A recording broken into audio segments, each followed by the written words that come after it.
Hello everyone, অনেকদিন পর আবার একটা ট্যুর ব্লগ নিয়ে চলে এলাম। এই ব্লগটি হতে চলেছে সম্পূর্ণ আলাদা এবং একমাত্র এই কারণেই বলা, কারণ মহাকুম্ভ নাকি সবার জীবনে একবারই হয়। 144 বছর পর হওয়া এই মহাকুম্ভ সাক্ষী থাকতে আমরাও রওনা দিয়ে দিয়েছিলাম প্রয়াগরাজের উদ্দেশ্যে। কী করে গেলাম, কতটা রাস্তায় জ্যাম ছিল, সবই শেয়ার করব আপনাদের সাথে। চলুন তাহলে শুরু করা যাক। প্রথমেই বলি, আমরা কলকাতা স্টেশন থেকে চড়েছিলাম জম্মু তাওয়াই এক্সপ্রেস, যেটা ছিল 10:45 কলকাতা স্টেশন থেকে।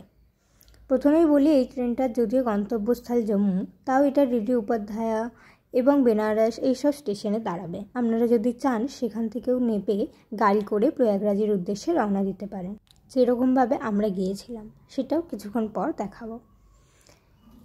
তো এবার চলে আসি, আমরা সবাই ট্রেনে যে যার সিটে বসে পড়ি এবং দেখতেই পাচ্ছেন সবাই মুড়ি খেতে আরম্ভ করে দিয়েছে।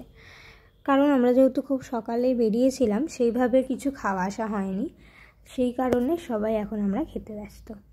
যাই হোক, এইভাবেই দেখতে দেখতে আমাদের ট্রেন চলতে থাকে এবং আমরাও নানা গল্প আড্ডার মধ্য দিয়ে যাই। এরপর দুপুর হয়ে যায় এবং আমরা আমাদের লাঞ্চ স্টার্ট করে দিই। তোমাদেরও দেখায় আমরা কি খেয়েছিলাম।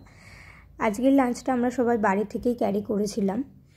লাঞ্চ শেষে সবাই একটু ঘুমিয়ে পড়েছিলাম, যেহেতু আমাদের মাঝরাতে স্টেশনে নামা, সেই মতো ঘুম হবে না, তাই সবাই একটু ঘুমিয়ে নিয়েছিলাম।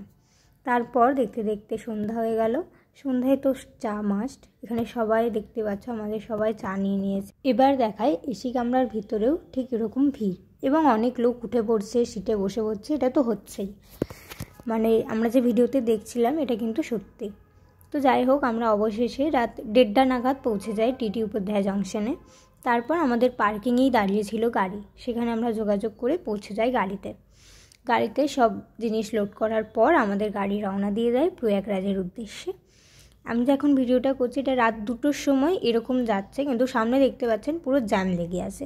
যেহেতু আমাদের গাড়িটা ইউপিরই ছিল, তো ওনারা খুব ভালো ভিতরে রাস্তা জানেন, তো সেই কারণে আমাদের অতটা জ্যামে আটকাতে হয়নি। ওনারা ভিতর রাস্তা দিয়ে আমাদের পৌঁছে দেন প্রয়াগরাজে। এটা আমরা এখন পৌঁছে গেছি প্রয়াগরাজের পার্কিংয়ে, যেখানে আমাদের গাড়ি দাঁড়ায় এবং আমরা রওনা দিই স্নানের উদ্দেশ্যে। এখানে দেখুন অনেক ছোট ছোট বাচ্চারা কিন্তু জলের বোতল বিক্রি করছে, যেগুলোতে করে আপনারা মহাকুম্ভের জল আনতে পারেন বাড়িতে। তারপর আমরা অনেকটাই হাঁটতে হয় আমাদের। প্রথমে হেঁটে এসেই যে ঘাটটা দেখতে পাবে সেটা হলো এই ঘাটটি। একটু পরে আমি দিনের বেলার ছবিও দেখাবো, যাতে আপনারা বুঝতে পারেন। এখান থেকে নেবে আমরা প্রায় তখন 4:30-5টা নাগাদ, তখন আমরা ভোরবেলা হাঁটি এবং ওখানে ছিল প্রচণ্ড ঠান্ডা। আমাকে দেখে আপনারা বুঝতেই পারছেন, প্রচণ্ড ঠান্ডা এবং হাওয়া দিচ্ছিল, এবং যেহেতু নদীর পাড়, তো একটু ঠান্ডা থাকবেই। আমরা যত এগোচ্ছিলাম ভিড় কিন্তু তত আমরা দেখতে পাচ্ছিলাম। তো এতজন মানুষ, এনারা সব স্নান করে ফিরছেন আর আমরা সেই সময় যাচ্ছি, এরকম অবস্থা। এবং আমি একটু আগেই দেখালাম যে টেম্পোরারি ব্রিজগুলো আমরা ফোনে অনেক দেখতাম, সেই টেম্পোরারি ব্রিজগুলো যেগুলো তৈরি করা হয়েছে শুধুমাত্র কুম্ভের জন্য। এই যে আমি দেখাচ্ছি ভালো করে জুম করে। তো এইভাবে আমরা সবাই হাঁটতে থাকি। এই যে আমাদের গ্রুপ সবাই আছে পিছনে, সবাই একটু হাই করে দিচ্ছে। এবার বলি, আমরা নাগেশ্বর পার্কিংয়ে গাড়ি রেখে আমরা হাঁটছিলাম নদীর পাড় দিয়ে।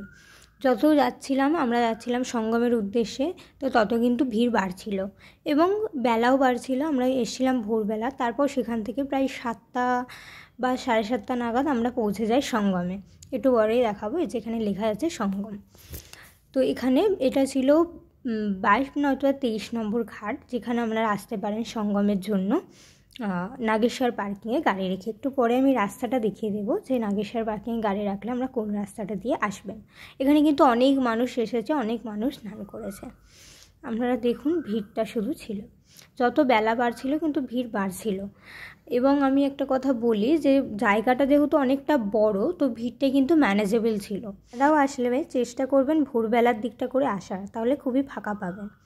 যাই হোক, তারপর আমরা ব্যাগ ট্যাগ রেখে সবাই মিলে মহাকুম্ভ স্নানের উদ্দেশ্যে গেলাম। তো আমাদের হয়েই গেছে, এখানে দেখছেন আমাদের টোটাল গ্রুপটা যাদের মহাকুম্ভ স্নান হয়ে গেছে। 144 বছর পর হওয়া মহাকুম্ভের সাক্ষী আমরাও থাকলাম।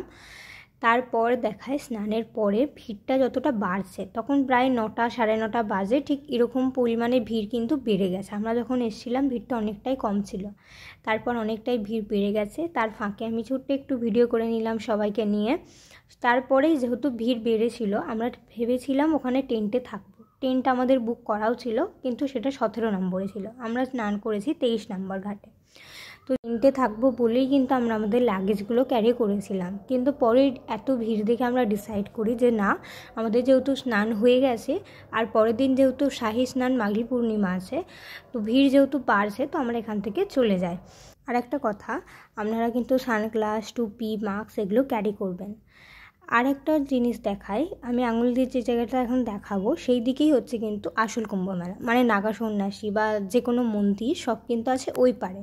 আমরা চান করেছি অপোজিট সাইডে, ভিড়টা একটু কম থাকার কারণে, এবং নাগেশ্বর পার্কিংয়ে গাড়ি রাখলে এদিকেই স্নান করতে হবে। এবার আমি আপনাদের দেখাই নাগেশ্বর পার্কিংয়ে আপনারা যারা গাড়ি রাখবেন তারা কোন রুট দিয়ে আসবেন। যারা নাগেশ্বর পার্কিংয়ে গাড়ি রাখবেন তারা এইটা দিয়ে আসবেন, এটা দিয়ে এসে সোজা এই যে রাধাকৃষ্ণ মন্দির ওদিকে যাবেন। এটা বাচ্চা ছেলেটা বেরোচ্ছে, এই দিক দিয়ে যাবেন। এইটা দিয়ে এসে আমার আঙুলটা যেদিকে, এই যে লোকগুলো যাচ্ছে এদিকে আঙুল, এবং ওখানে নাগেশ্বর মন্দির আছে। আপনারা চাইলে ফেরার পথে নাগেশ্বর মন্দির দর্শন করেও আসতে পারেন। অবশেষে আমরা সবাই সুস্থভাবে মহাকুম্ভ স্নান করে রওনা দিলাম রাম মন্দিরের উদ্দেশ্যে অযোধ্যায়। সেই সব ভিডিও আমি আপনাদের পরে দেবো। আশা করছি আজকের এই ভিডিওটা আপনাদের ভালো লেগেছে। আমি যতটা পেরেছি ইনফরমেশন আপনাদের দেওয়ার চেষ্টা করেছি, এবং সবশেষে একটাই কথা বলবো, যারা এখনও যাননি সাহস করে বেরিয়ে পড়ুন। এখন ভিড়টাও কম আছে, শেষের দিকে যেহেতু মেলাটা চলে এসছে, তো ঘুরে আসুন। আপনারা যারা গেছেন বা আমরা যারা গেছি, এই অনুভূতিটা কিন্তু বলে প্রকাশ করার মতো না, একটা আলাদা আধ্যাত্মিক ব্যাপার আছে এটার মধ্যে। তাহলে দেরি না করে বেরিয়ে পড়ুন, আপনারাও যান, সাক্ষী থেকে আসুন মহাকুম্ভের।